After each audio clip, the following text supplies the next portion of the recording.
Bienvenidos a la clase de Administración de la Construcción de la Facultad de Ingeniería de la Universidad Autónoma del Estado de México. Hoy que es día lunes 22 de marzo, vamos a platicar de las teorías administrativas. Bien, adelante Ana, por favor. Gracias. Tenía dudas, pero es que ahorita lo que explicó de la tarea, básicamente mi duda es la tarea. Ok. Sí, hay que ver qué teorías administrativas aplican a cada una de las etapas de un proyecto de construcción. Bueno, no como etapa, sino por ejemplo, era más como de qué se recomendaría más porque el tipo de intervención de los diferentes niveles en las obras podría variar según, pues, tanto de obra, tanto de los obreros, de cómo se llevan y todo eso. Pero sí, es básicamente la tarea. Por eso dudaba en Sí, ahí estuvo muy bien el apunte que hizo Héctor, ¿no? ¿A qué proyecto lo podemos referir? Tomen el proyecto que hicimos al principio del semestre para que tengan un punto de partida. Porque sí estoy de acuerdo. O sea, no es lo mismo construir una presa que tal vez construir o hacer una remodelación o hacer una obra más pequeña. Entonces, puede cambiar el enfoque. Y precisamente en eso va el enfoque de contingencias, que dependiendo de la situación que tengamos, aplicamos tal o cual teoría, ¿de acuerdo? Entonces, vamos a hacerlo así. Utilicen, por favor, la tarea 1. Cada quien va a tener distinto proyecto, ¿no? Bueno, salvo los que están en el mismo equipo, pues ellos sí van a tener el mismo. Pero precisamente esta tarea también es en equipo. Entonces, discútanlo entre ustedes y lo plasman para que ahí me argumenten cuál usarían para ese proyecto en particular. ¿De acuerdo? Muy bien. Pasamos ahora con Anel. Anel Mariana, por favor. Sí, buenos días. Por el momento no tengo ninguna duda. Okay. Gracias. Gracias, Anel. Seguimos con Brian Malváez. ¿Qué tal? Buenos días. Buenos días, Brian. Igual tampoco tengo ninguna duda, todo muy claro. Todo en orden. Gracias, Sí. Brian. Seguimos con Brenda Orihuela. Buenos días, profesor. Buenos días, Brenda. Mi pregunta es, ¿qué tiene que ver la pirámide de Maslow en la parte de evaluación del enfoque conductista? Muy bien. La pirámide, hay varias teorías de la motivación. Una de ellas, la más conocida, es la pirámide de Maslow. Entonces, nosotros tenemos que saber en qué nivel está alguno de nuestros colaboradores para poder estimularlo en los mismos términos. Pongo un ejemplo concreto. Cuando nosotros tenemos a alguien que no ha cubierto todas esas necesidades, tenemos que irnos a la base de la pirámide. Pero cuando alguien ya está en la punta de la pirámide, ya no lo podemos motivar con lo que está abajo. Hace tiempo en la Volkswagen de Puebla hubo un ejercicio que ellos hicieron para motivar a sus empleados a llegar temprano.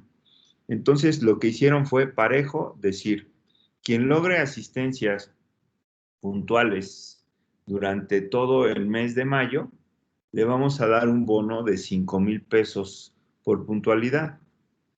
Pero ¿qué pasó? ¿Cuál fue el resultado de ese ejercicio?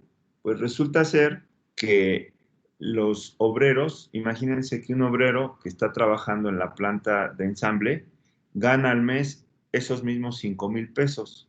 Pues la motivación para que llegase temprano era altísima porque básicamente iba a duplicar su sueldo al concluir ese mes.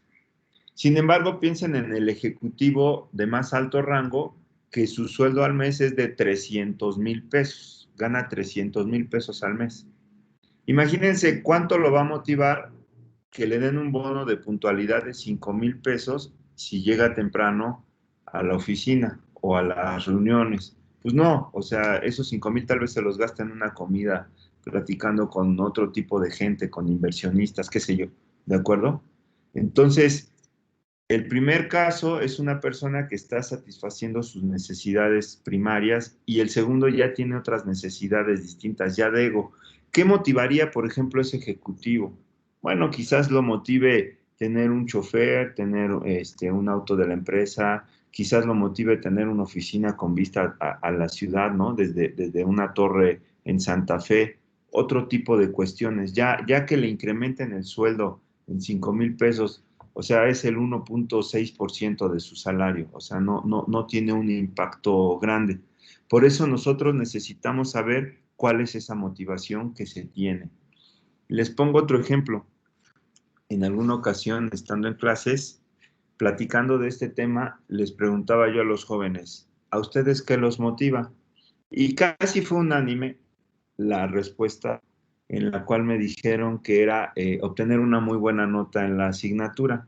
Y yo les propuse un trato a los jóvenes. Ya no lo vuelvo a hacer, esto nada más queda como anécdota. Aprendí mi lección. Les dije, ok, vamos a hacer algo para que ustedes estén motivados. Si a partir de esta fecha y hasta que concluya el semestre, ni uno de ustedes falta a clases y todos llegan a tiempo, todos tienen 10. No importa cómo haya estado sus exámenes, sus tareas, todos tienen 10. Y yo dije, lancé la oferta para motivarlos y efectivamente lograr el resultado de que todos fueran puntuales y asistieran a clases. Pues la siguiente clase, todos temprano, ya estaban ahí con su cuadro sinóptico. Yo dije, bueno, es la primera clase, está muy fresco todo. Llegó la segunda clase, la tercera, cuarta, quinta, sexta, y el mismo comportamiento. Y yo dije, ah, caray, creo que me voy a tener que tragar mis palabras porque están cumpliendo muy bien todos el asunto. Y a 2 clases de terminar el semestre, pasaron 2 cosas curiosas. Uno, llegaron personas del Centro de Apoyo al Estudiante a invitarnos a una conferencia que coincidía con el horario de la asignatura, porque había venido un profesor de la UNAM, no me acuerdo de dónde, iba a platicar algo de estructuras y demás, e invitaban a que todo el grupo participara y asistiéramos al auditorio 120. Entonces la conferencia empezaba a las 11:30 y esta clase es a las 11. Y una chica tuvo un problema. Nada más voy a decir su nombre de pila, no voy a decir sus apellidos. Brenda, no se me va a olvidar jamás. Y no llegó a tiempo a clase y por lo tanto faltó. Entonces, no se imaginan la cantidad de WhatsApp que le estaban mandando todos en tiempo real a Brenda. Brenda, nada más faltas tú y por favor no vayas a llegar tarde. Le mandaron correos, le mandaron mensajes de texto, le mandaron Facebook, inbox, bueno, todo, le mandaron de todo. Entonces, cuando yo pasé la lista ese día en la mañana, fulanito de tal presente, Brenda no está, ausente, y les dije a los jóvenes, pues hasta aquí llegó el trato, jóvenes, porque habíamos quedado en esto y no se está cumpliendo. Total que nos fuimos al auditorio 120 y ella llegó ya a la mitad de la conferencia, pero pues ya no estábamos en clases.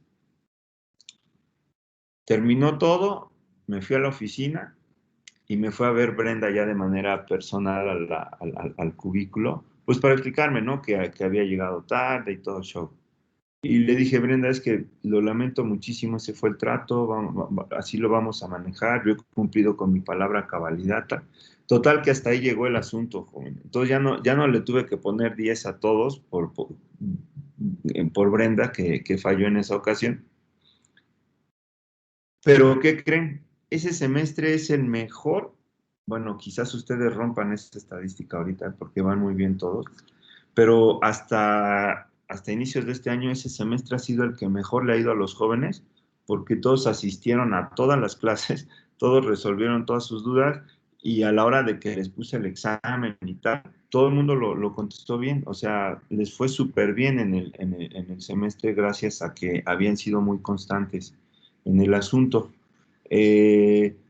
Al final, pues ni modo, o sea, se había dicho, en la vida real así es, jóvenes, ustedes van a firmar un contrato con una empresa y si no entregan, por ejemplo, a tiempo un trabajo, eso va a haber una penalización, eso no se lo van a poder quitar, ¿no? Yo creo que en ese momento todo el mundo odió a Brenda, pero yo ya la reivindiqué en clases y les dije, miren, este era el plan, yo cumplí con mi parte, y ya, como que ahí se alivianó un poco el asunto, ¿no? Pero regreso y cierro esta anécdota con el siguiente comentario. La pirámide de Maslow en particular, hay otras teorías, repito, nos sirve para que nosotros motivemos a la gente con lo que realmente va a hacer que realicen el trabajo que tienen que hacer. Entonces, hay que averiguarlo. ¿Y cómo lo pueden ustedes hacer, por ejemplo, en una obra? Pues tal vez le pueden decir a los trabajadores, la meta de esta semana es esto. Si la logramos concluir de aquí al jueves, todos tómense el viernes libre y no lo vamos a tener como día laboral. Y van a tener un fin de semana de 3 días. Entonces la gente igual se queda un par de horas más el lunes, otras 2 horas el martes y así hasta el jueves para sumar las 8 horas que en lugar que tendrían que trabajar el viernes y en lugar de trabajar el viernes ya las trabajaron y se motivan, ¿de acuerdo? Entonces, no necesariamente la motivación es una cuestión económica. Lo puede ser, sí, pero llega un momento en el cual uno ya está en otro nivel y ya no tiene esa misma motivación, ¿de acuerdo? Entonces, eso hay que tenerlo muy, muy presente. Ahora, quiero aprovechar para compartirles, permítanme un instante. Aquí está. Híjole, aquí ya se armó aquí el plan. Regálenme un instante, déjenme rastrear un archivo. Vamos a ver los salarios, ya los actualizaron en el Colegio de Ingenieros Civiles. Entonces, quiero compartírselos porque es el último dato que tenemos. Es el de 2020. Vamos a ver, aquí lo tengo. Y ahorita les comparto la pantalla.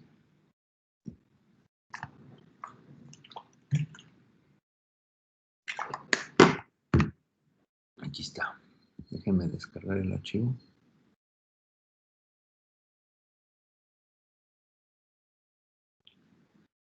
Muy bien.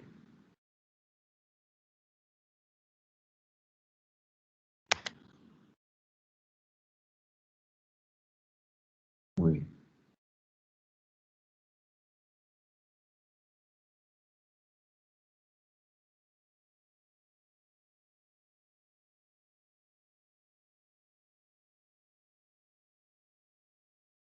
Ya está, ya lo está descargando. Bien. Entonces, déjenme les comparto la pantalla. Les pregunto, no es para que me lo contesten, simplemente para que ustedes lo reflexionen ahí, cada quien. ¿Cuánto gana un ingeniero civil en México hoy día? Ahorita la industria está contraída y ha habido ruido en la cuestión salarial. ¿Y cuánto es lo máximo que se podría aspirar, digamos, como ingeniero civil empleado para alguien? Claro, si uno es empresario, pues puede ganar más, ¿verdad? Pero si uno está como empleado, ¿a cuánto podría aspirar como máximo y qué necesitaría para llegar a ese nivel? Bueno, les comparto. ¿Alguien quiere comentar? A ver, antes de estar Dije, bajando. Sí, pues yo ahorita lo acabo de buscar y así sí, rápido, sí. por ejemplo, un ingeniero civil en Construplan Ajá. gana 10,635 al mes. En WSP, 19,639. Ok. Y luego dice solos para ingenieros en Coppel, Ah, 16,629. ujú. Vamos a sacar la media, a ver rápidamente. Entonces, échame los tres numeritos, please. A ver, vamos a hacerlo Eh, aquí y vamos. El primero fue ¿qué? 10,000. 10,635. 635 más. 19,639. Entonces, déjame ponerle. 19,639. Ajá. Ok. ¿Y el tercero? Pues dice aquí sueldo base promedio 14,000 al mes. Ah, ok. Más Pero, bajo 9,000, más alto 30,000. ok. Pero había un tercero que me dijiste de Coppel, ¿verdad? ¿Fue? Sí, 16,629. 629. Ok. Estos tres que así son los que, gracias. Ahorita, Ujú. comentamos, le damos entre tres. Vamos a sacar el promedio. 15,634 pesos al mes. Bueno, ese va. Vamos a ver si esto coincide o no con el archivo este que les quiero presentar. Miren, aquí está. Entonces, el Colegio de Ingenieros Civiles tiene este documento que es un estudio de mercado y metodología para el pago de servicios profesionales de ingeniería civil. Es exclusivo de ingeniería civil. Déjame girarlo. Y ya me voy a ir al grano. Ahí viene todo un rollo, pero ya me voy a ir al grano. Aquí, permítanme. A ver. ¿Cómo está esto?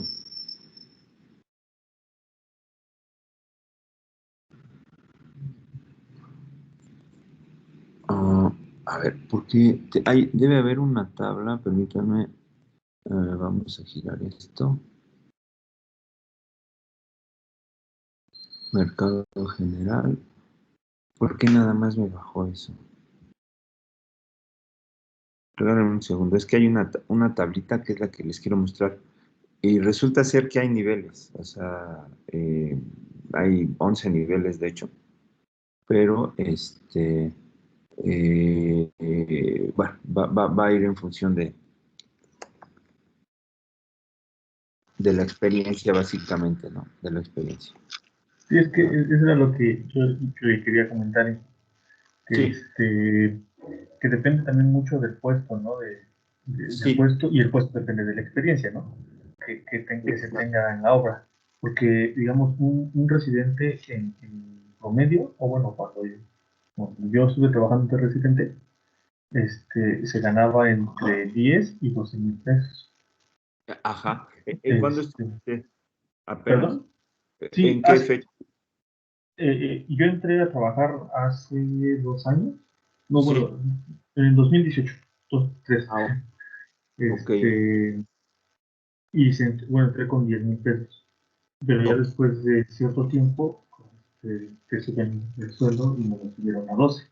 Ahorita, desafortunadamente, ya por la pandemia, se recortó, entonces pues ya no hay trabajo.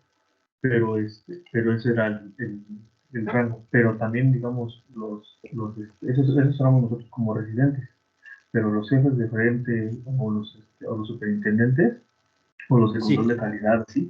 Cada uno tenía su sueldo dependiendo de eso. O sea, el superintendente de sí, la obra en la que más trabajábamos, él sí. percibía creo que 35 o 40, estaba. Exacto. Y el Sí. gerente de obra, que era más, el mandamás, él Sí. percibía arriba de 60. Nunca supimos bien cuánto, pero sí percibía arriba de 60. Y pues sí, Sí, depende mucho de eso. sí,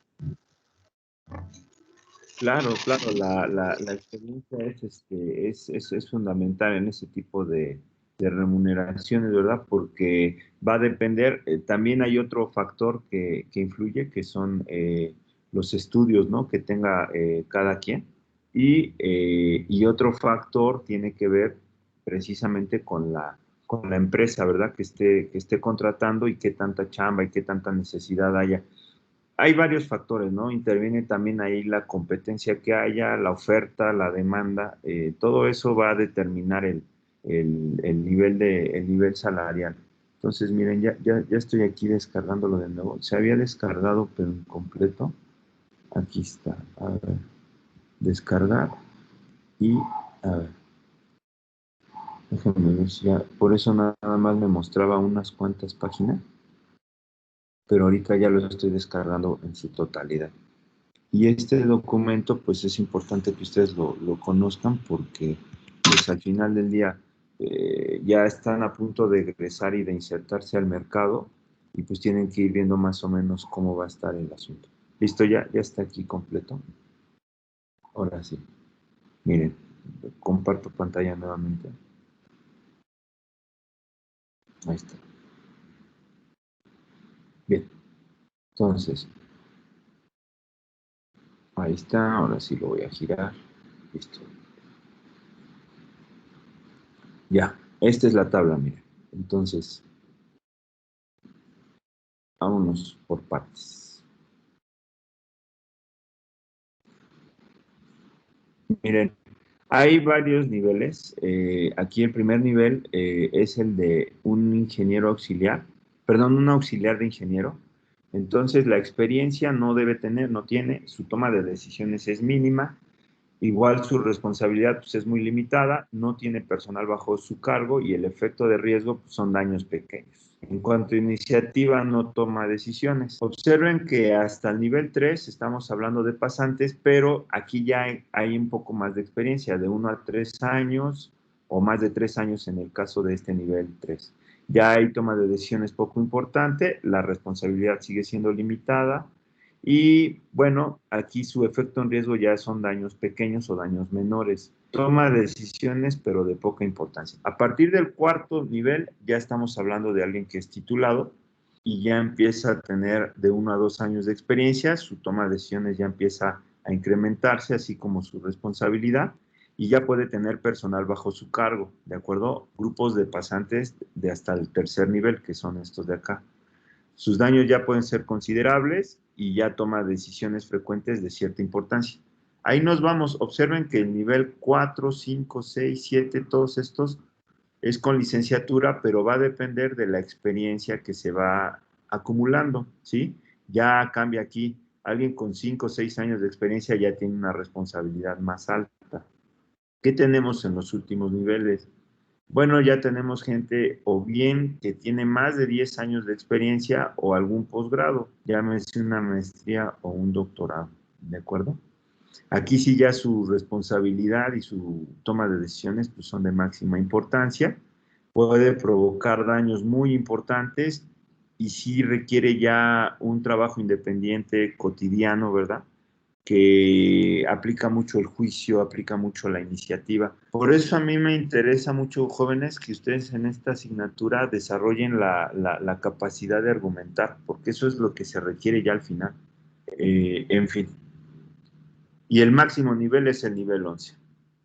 Alguien que ya tiene 15 años de experiencia o más, o que tiene un doctorado y tiene más de 10 años de experiencia. Y tiene todas las responsabilidades, ¿verdad? Ya dirige grupos de profesionistas y demás. ¿Cuánto gana cada uno de estos niveles en 2020? En teoría, ¿verdad? Aquí está, miren. El primero gana 14,500, 17,400, tercer nivel. Un ingeniero debería estar ganando, repito, en teoría, debería estar ganando 22,000 pesos. Aquí ya lo tenemos titulado. Y a partir de ahí, conforme va incrementando su experiencia, pues tendría que subir a 40, a 29, a 40, 60, 65. 70. Y alguien ya con mucha experiencia, con muchas credenciales, con mucha habilidad y toma de decisiones, debería de estar por encima de los 100,000 pesos. ¿De acuerdo?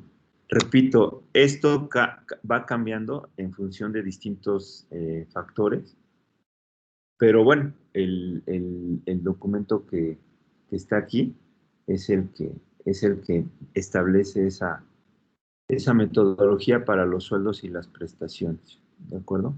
Entonces, la pregunta es, ¿coincide esto con la realidad? Pues miren, ahorita calculamos un salario de 15,635 en promedio, que equivaldría a un nivel 1, en teoría, ¿de acuerdo? Entonces, sí, ahora sí, jóvenes, es como los memes, ¿no? Que arriba vamos a tener expectativa y abajo vamos a tener realidad, ¿de acuerdo? Entonces, vayan viendo cómo está esta situación del mercado, pues para que lo vayan tomando ustedes en cuenta, ¿correcto? Entonces, me regreso acá. Listo.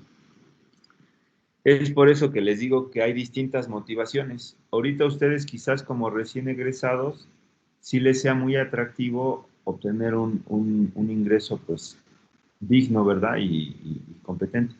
Pero conforme vayan evolucionando en esa pirámide, van a ir esperando otro tipo de cosas, ¿de acuerdo? Y lo mismo es la gente con la que trabajamos. Para eso nos sirve la pirámide de Maslow, Brenda. Muy bien. Vamos ahora con Dagoberto Giovanni. ¿Qué tal, ingeniero? No, por el momento no, No tengo dudas. Más que nada, pues ya hace un ratito se la pregunté, era lo de la tarea, pero ya me lo dejó muy claro. Y está muy bien. Gracias. Gracias, Gustavo. Eduardo Sánchez, Lalo. Hola Inge, buenas tardes. ¿Qué tal? Muy buenas tardes, Lalo. Por el momento ninguna duda, Inge, todo claro. Todo en orden. Gracias, Lalo. Guadalupe Secundino. Buenas tardes, doctor.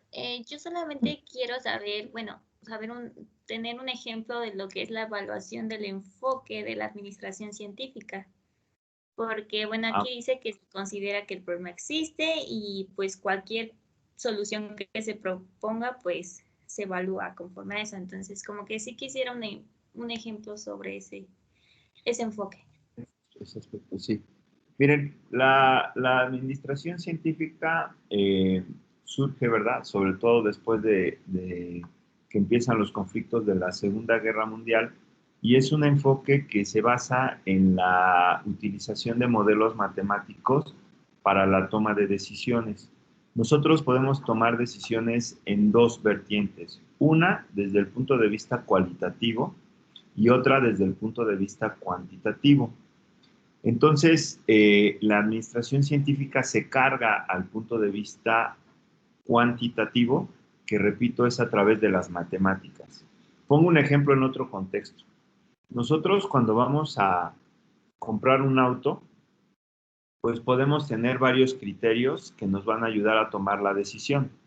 Podemos tener algunos criterios como la estética del auto, o sea, si es bonito o no, el costo inicial, el costo de mantenimiento, el rendimiento del combustible en ese auto, todo el equipamiento que trae, por ejemplo, vidrios eléctricos, quemacocos, seguros eléctricos, radio con Bluetooth, qué sé yo, todo el equipo que trae.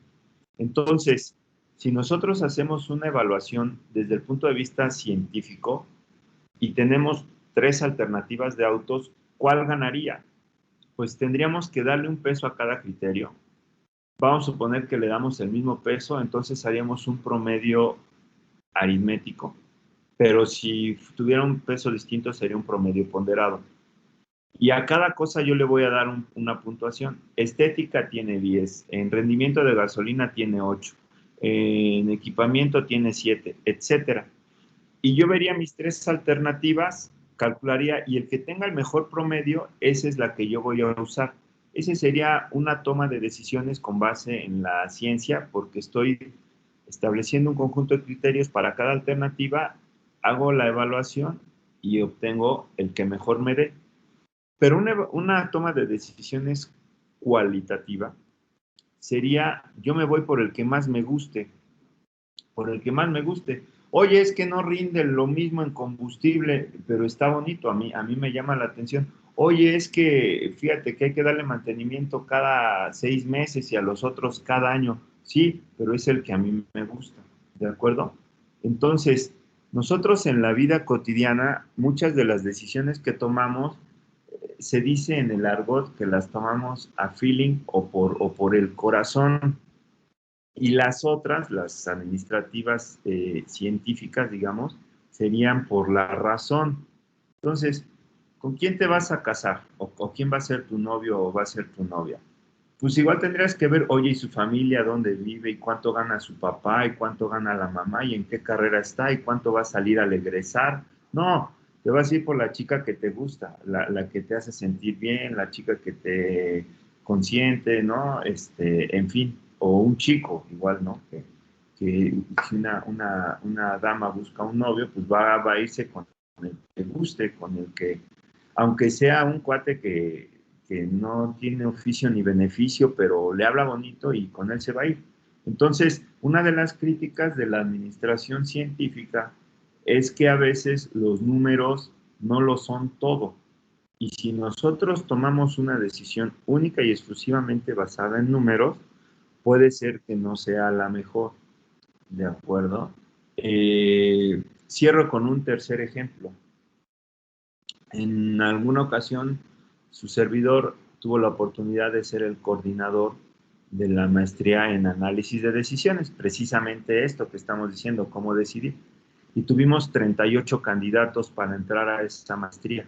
Les estoy hablando del año 2010. Y nada más teníamos 10 lugares para ofrecer a esos candidatos. Entonces hicimos una tabla para ver cuáles traían el mejor promedio de la licenciatura, cuáles habían hecho el mejor examen de admisión, cuáles traían el puntaje más alto en la cuestión del inglés y cuáles habían tenido un buen puntaje en la entrevista. Entonces nosotros jerarquizamos ahí, pero el comité, cuando tuvo la necesidad de optar por 10 de esos candidatos y dejar fuera a 28, porque repito, eran 38 en total, ¿en qué nos basamos? No veíamos si era, no sé, del TEC de Monterrey o si era de la propia UAM o del Politécnico. Veíamos la actitud que tenía el chico y la motivación que estaba haciendo que él estudiara la maestría y cómo nos había vendido el proyecto de tesis que iba a realizar. Y ahí se cambiaron las jerarquías. Entonces, sí, la parte científica y cuantitativa es muy buena, es muy interesante, pero también hay que tomar en cuenta otros factores, ¿de acuerdo? ¿Y cuál es la gran crítica que existe a los gobiernos previos que hemos tenido aquí en México? ¿Y qué está haciendo el gobierno actual? El gobierno actual no está tomando decisiones en números, no está tomando la administración científica como punto de partida. Y si no me creen, vean lo del ejemplo. No hay que ser ingeniero, no hay que saber evaluación de proyectos para saber que haber cancelado la construcción del aeropuerto no fue una decisión racional, para nada. O sea, salió más caro, y ya lo acaba de anunciar el auditor superior de la Federación, que se va a pagar a 26 años esa deuda. Salió más caro cancelar esa obra que haberla dejado correr y que se concluyera, ¿sí? Pero ¿cuál fue la toma de decisiones? Fue cualitativa, fue otro tipo de cuestión. ¿Cuál es mejor, la cualitativa o la cuantitativa? Me parece que hay que tener un promedio, hay que tener un promedio. A veces hay que pegarse acá, a veces acá, pero sí hay que tomar en cuenta ambas. Y la gran crítica que se hacía es que los gobiernos anteriores eran tecnócratas, o sea que había puros cuates que eran doctores en economía, eran doctores en contaduría, doctores en administración, doctores en esto y en aquello y en lo demás allá, doctores en derecho, y que ellos planteaban desde el punto de vista científico y teórico las decisiones, pero que eso era muy frío. ¿Qué pasó con el candidato José Antonio Meade? Era un tecnócrata, era un cuate que había estudiado su doctorado en Estados Unidos y él decía, es que mi estrategia es en Hacienda hacer una reforma para captar más impuestos y tal y cual. ¿Qué hizo el actual presidente, el licenciado López Obrador? Pues hablarle a la gente, no, que vamos a hacer así las cosas, vamos. ¿Cuál le llegó más a la gente? Pues evidentemente López Obrador, ¿de acuerdo? Entonces, son los dos enfoques que se tienen. Disculpe, Y Doc. sí, Justo ahí, o sea, bueno, tengo la memoria muy clara de cuando estaba uno de los debates, que, o sea, bueno, se vio muy claro que Andrés Manuel literal se metió en la cabeza de Anaya, por ejemplo. claro. O sea, Anaya podía estar, no sé, dando sus datos, como su plan, su estrategia. Claro. Y luego este cuate le decía como, no, pues Ricky Canallino o lo que fuera, y lo sacaba completamente de quicio.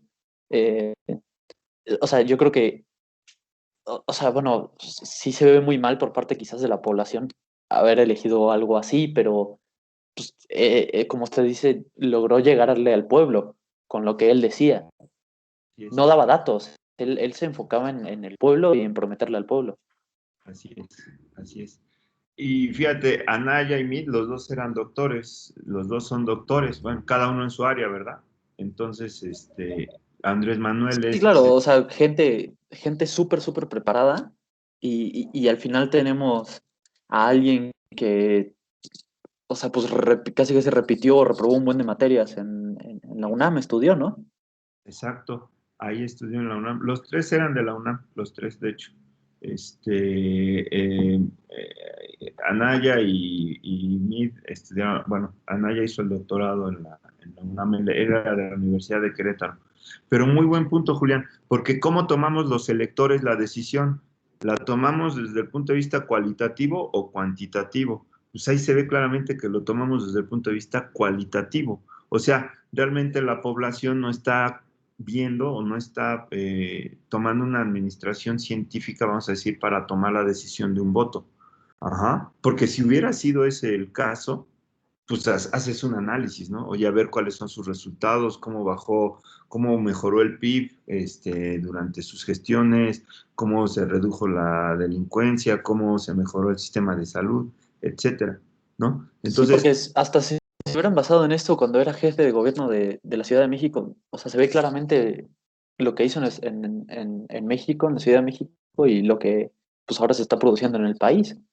exacto, exacto. O Entonces, sea, era simplemente mostrar esos datos, pero, o sea, como le digo, Anaya, pues bueno, con sus cartelitos, creo que le estaba intentando demostrar.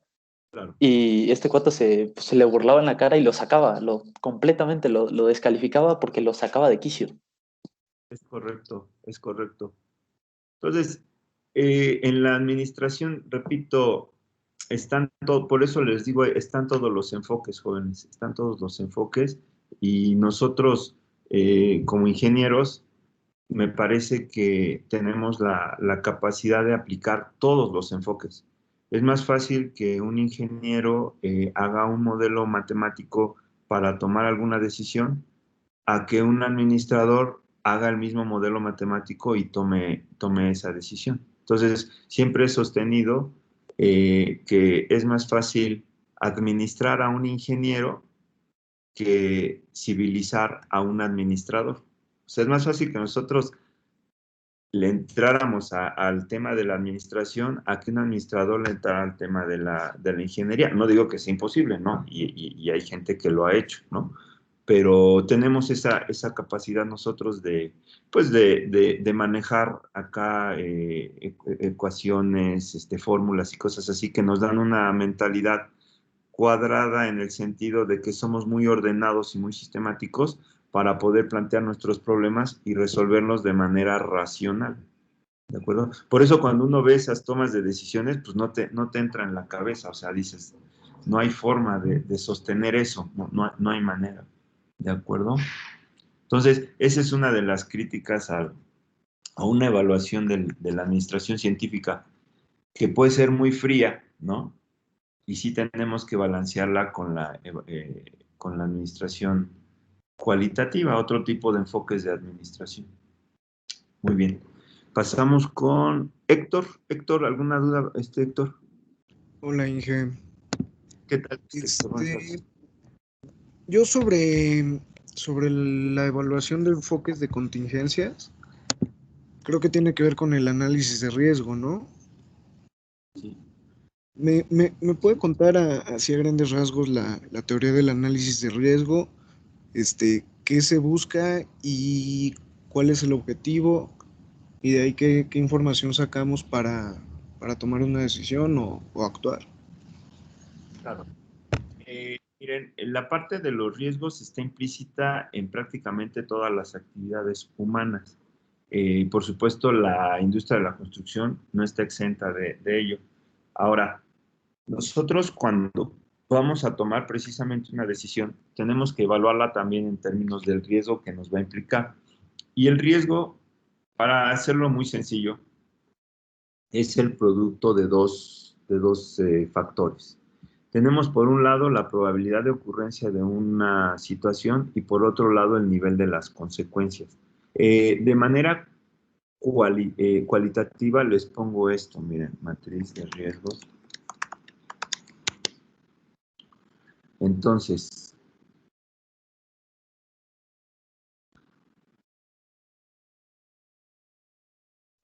nosotros podemos ver en dos ejes en esta matriz la probabilidad y las consecuencias. Y ahorita en términos cualitativos podemos decir que, por ejemplo, la probabilidad es raro, poco probable, posible, muy probable y casi seguro. Y las consecuencias, por otro lado, serían despreciables, menores, moderadas, mayores y catastróficas. Ahora, vamos a hacer lo siguiente. Imagínense que cada uno de estos asume un valor del 1 al 5. Raro es 1, poco probable 2, posible 3, etc. Y despreciable es 1, menor es 2, moderadas 3, mayores 4 y catastróficas 5. Si hacemos el producto, en este punto tendríamos 1 por 1, entonces aquí el riesgo sería 1, ese es el producto. Aquí sería 1 por 2, 2, 1 por 3, 3. Aquí ya empieza a subir porque ya es 4 y acá sería 5. El máximo riesgo está aquí en 25. ¿Por qué 25 en esta esquina inferior derecha? Porque ya serían consecuencias catastróficas un nivel 5 y casi seguro la probabilidad también nivel 5. Entonces 5 por 5 me daría 25. ¿De acuerdo? Estas dos celdas de acá en rojo también serían 20. Una sería 4 por 5 y la otra 5 por 4. Entonces, nosotros de esta forma podemos clasificar los riesgos. Ahora bien, en la industria de la construcción, ¿cómo lo podemos nosotros manejar? Hay distintas cuestiones que se van a ir presentando. Por ejemplo, vamos a suponer que empieza a haber escasez de acero y yo quiero ver cuál es el riesgo en mi obra. Entonces yo empiezo a analizar y supongamos que es muy probable que haya escasez de acero. Ahora, si mi estructura va a ser de concreto, bueno, como sea, lo único que requiero es de varillas y demás. Pero si mi estructura es de acero, entonces las consecuencias para mi obra sí son mayores. Entonces yo multiplico muy probable por mayores y me da un riesgo alto. Yo tengo que tomar una decisión y yo tengo que ver qué voy a hacer. Entonces contacto a otros dos proveedores. Tengo el proveedor A, que es mi proveedor principal, pero ya tengo listo un proveedor B y un proveedor C. Oye, que el B te va a cobrar más, sí, pero si se llega a presentar esa situación, aunque me cueste más, me va a salir eso más barato que parar mi obra durante 2, 3 meses en lo que me vuelven a abastecer el material y tener ahí a la gente parada sin hacer actividades, ¿de acuerdo? Puede ser que si mi estructura es de concreto, aunque sea muy probable que el acero va a escasear, bueno, tengo consecuencias menores. ¿Por qué? Pues porque mi material principal es el concreto. Entonces ya ahí bajo a un nivel de riesgo medio, ¿de acuerdo? Y yo me la voy ahí campechaneando. Ahora, esta es una tabla o una matriz que evalúa los riesgos de manera, repito, cualitativa, pero nosotros lo podemos hacer de manera cuantitativa. Es decir, ya le podemos meter números directo al análisis de los riesgos, ¿de acuerdo? ¿Y cómo lo podemos hacer? Pues a través de la probabilidad y las estadísticas, ¿sí? Les pongo un ejemplo muy, muy puntual.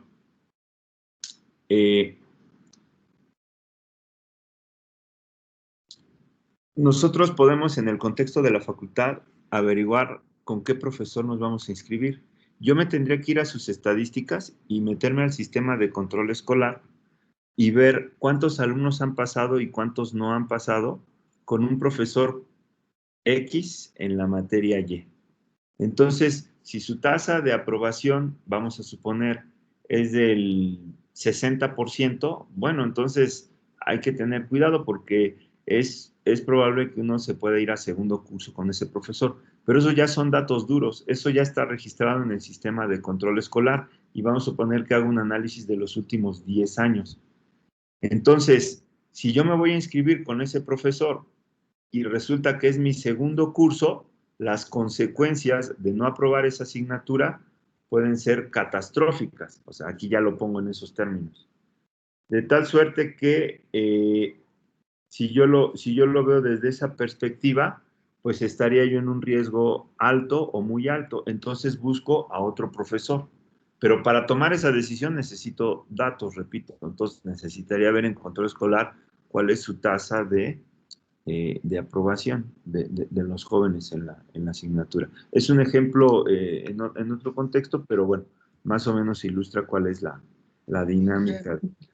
Sí, Y esta metodología se puede hacer como al revés para analizar oportunidades. sí, por supuesto. Hacer, por ejemplo, inversiones en lugares donde no tengas mucho riesgo y que sí tenga, o sea, que no tengas muchas consecuencias, ¿no? Pero que sí tengas una alta probabilidad pues de éxito. Ajá. Se puede hacer para un análisis así. De hecho, ¿cómo funcionan las compañías aseguradoras de autos? ¿De qué depende la prima que uno paga por el seguro de un auto al año? Depende de tres factores: de la marca del coche, del modelo del coche y del lugar donde va a estar circulando el coche. No es lo mismo comprar un Tsuru, la Nissan, y traerlo en Ecatepec, que ahí te asaltan y ya bailó el asunto, que tener, por ejemplo, un carro, no sé, un Chrysler, un Neón en Campeche, donde, o en Mérida, ¿no? Que no te lo van a robar ni de broma, ¿no? Y aparte es un carro muy poco comercial, ¿no? O sea, entonces tu seguro va a bajar allá y acá va a incrementarse el seguro. Entonces, ¿de qué depende? Del riesgo de robo que tenga o del riesgo de accidente también que tenga. ¿Qué hacen las aseguradoras? Ven estadísticas. ¿Cuáles son los carros más siniestrados? Ah, pues el Tsuru, el Atos, el Spark, qué sé yo. Y esos tienen una prima de seguro más alta. ¿Por qué? Porque es muy seguro, es muy probable, vamos, que puedan llegar a tener un accidente. Y entonces tienen que cobrarle más al cliente para que si llega a haber ese accidente haya una bolsa más grande y puedan pagar los daños que está generando ese asunto. Entonces una aseguradora puede decir, oye, yo veo una oportunidad en asegurar este tipo de vehículos porque tienen bajo riesgo. Y les pongo un ejemplo. Su servidor pues tiene un Volkswagen clásico, es un auto antiguo, no cualquiera te lo asegura, pero el riesgo de esos autos es menor que el de cualquier otro, porque esos autos antiguos solamente se usan en domingo para ir a dar una vuelta con la familia y tal. No es un auto del diario, no lo estacionas en cualquier, no lo dejas ahí en un Oxxo o estacionado. Entonces su riesgo es bajo, pero te pueden cobrar una prima cara de seguro porque ya no existen esos carros y si le llega a pasar algo, pues valen una fortuna. Entonces, esa es una oportunidad para las aseguradoras y lo pueden Doc, analizar. Sí, justo ahí, bueno, por ejemplo, en mi caso, yo tengo un Volkswagen, un Polo, y la prima de seguro cuesta más cara que la camioneta de mi papá, por ejemplo, porque al ser, es un auto muy siniestrable es correcto. por las refacciones, más que nada, porque al ser un auto tan común, Claro. pues todos los Volkswagen tienen el mismo, no sé, por decirlo, el mismo radio, eh, las mismas luces, las mismas llantas. Es un cheque al Entonces, portador. El que ajá, te roba un Polo lo desarma en 24 horas y ya te vendió un faro, el radio, la antena, el asiento, la cabecera, el volante, los espejos. Es un cheque al portador. En contraste con un auto poco común, que pues, ¿quién te lo va a comprar? Ese no se lo roban mucho, ¿de acuerdo? Esa sería una toma de decisiones racional. Oye, cómprate un Neón porque casi no se lo roban. No, pero a mí el que me gusta es el Polo, ¿de acuerdo? Entonces, todo está ligado, Héctor. Inge, ¿y cómo se llama cuando se hace al revés? Esa es una evaluación de escenarios de oportunidad. Así. Ok. Entonces, podríamos nosotros identificar esas. Oye, que va a haber voy a ver si evalúo un proyecto y construyo un edificio de departamentos porque van a abrir una nueva bodega de Liverpool. Por ejemplo, ahorita en Jilotepec, Liverpool hizo una inversión muy grande y ahí va a ser un centro de distribución. ¿Por qué Jilotepec? Porque está cerca de Querétaro, está cerca de Hidalgo, cerca del estado, pues, de hecho es Jilotepec, es Estado de México, está cerca de aquí de Toluca, de Naucalpan, de donde ustedes me digan y manden. Entonces ahí hay una oportunidad para las constructoras, ¿verdad? Y generar vivienda, porque van a llegar trabajadores a laborar en ese hub, en ese lugar, y ahí es una buena oportunidad. Inge, ¿qué bibliografía hay de análisis de oportunidad?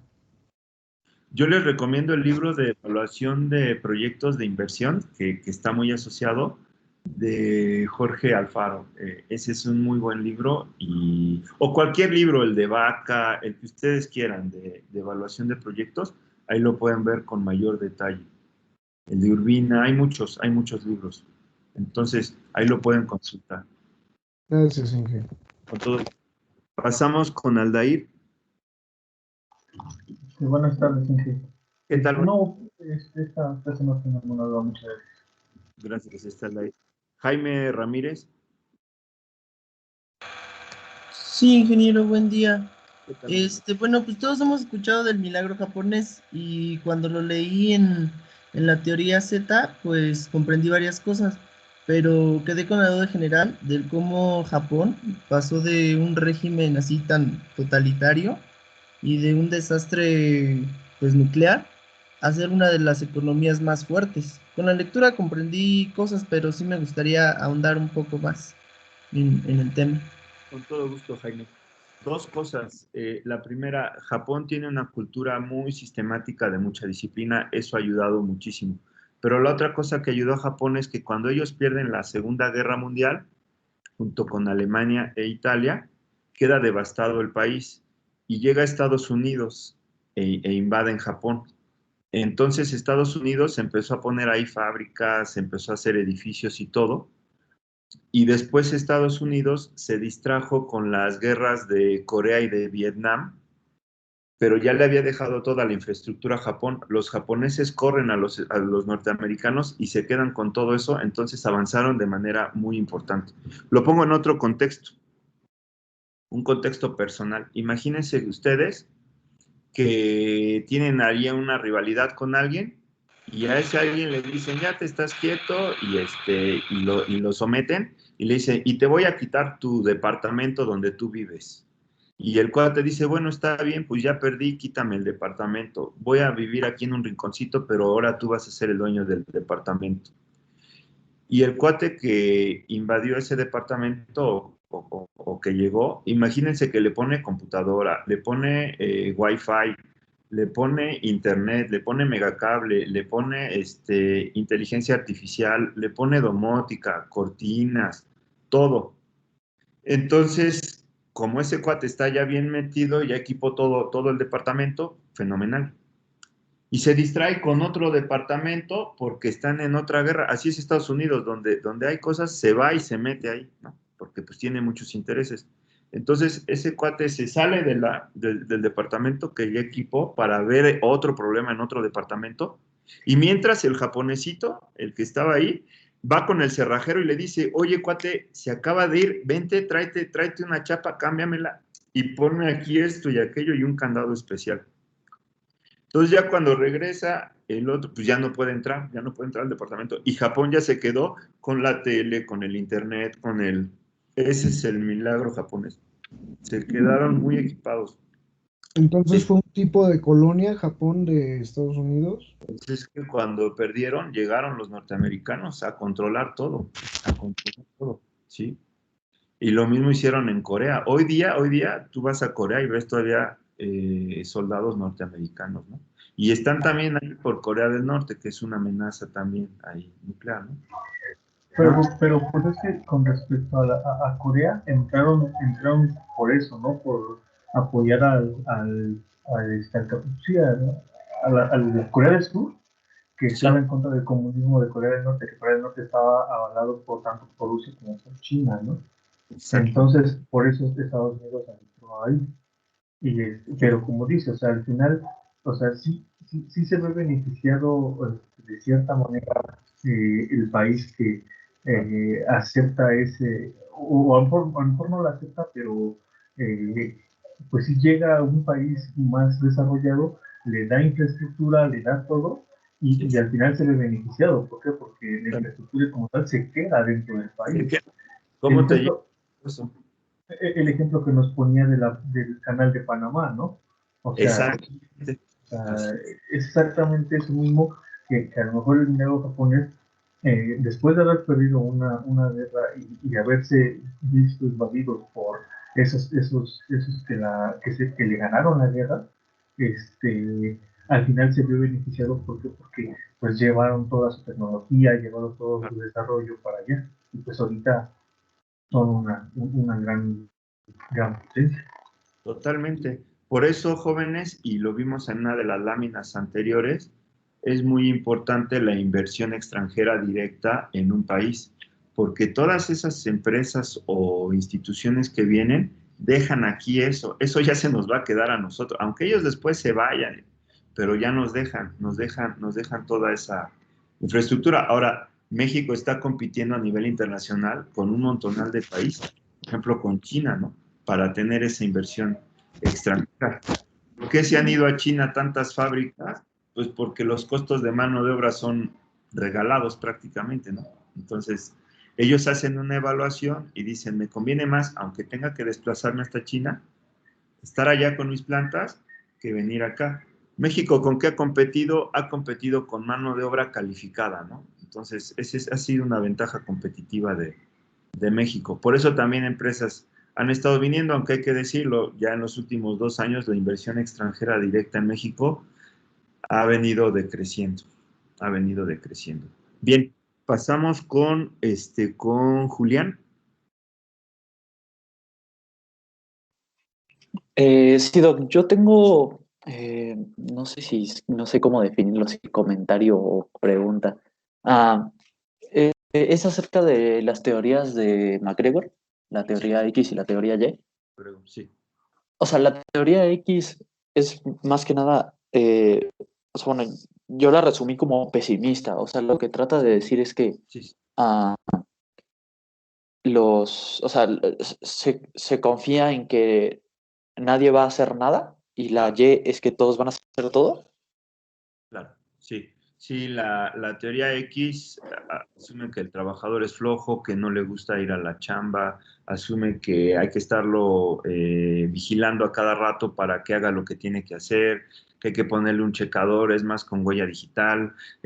O sea, estar siempre encima de él. En cambio, el optimista es que, o sea, contratamos a las personas más capaces y casi no necesitamos gerentes. Exacto, es exactamente lo opuesto. Es que tú te despiertes en la mañana y ya te quieres ir a la chamba. Y hay empresas que lo hacen. Por ejemplo, hay una cosa que se llama Great Place to Work, o sea, gran lugar de trabajo, ¿no? Bueno, empresas Google es famosa porque tú puedes ir de short si tú quieres, puedes ir sin traje o como tú quieras ir y hay salas y puedes estar diseñando, no sé, en el comedor, tienen espacios abiertos, qué sé yo. En contraste con otros lugares, ¿no? Oficinas que son todos como robots. Entonces, ese es el enfoque X, ¿no? Que ve a todos como robots, que en realidad es una cuestión de la teoría clásica, ¿no? Y el enfoque Y es de la conductista, que toma en cuenta a las personas. Bien, jóvenes, tenemos que aplicar 2 pruebitas, entonces voy a abrir ahorita ya la sesión de preguntas de la gente que no ha tenido oportunidad de ser consultada. Si alguien tiene una pregunta, por favor, me la puede manifestar para resolverla. Y si no, como dijeron los de la banda MS, yo creo que hasta aquí la vamos a dejar para ya dar paso a las 2, porque son 2 pruebitas, la de la semana previa y la de esta, ¿de acuerdo? ¿Alguien más tiene dudas, jóvenes? Bueno, entonces voy a parar aquí la grabación, la detenemos aquí. Gracias por su atención.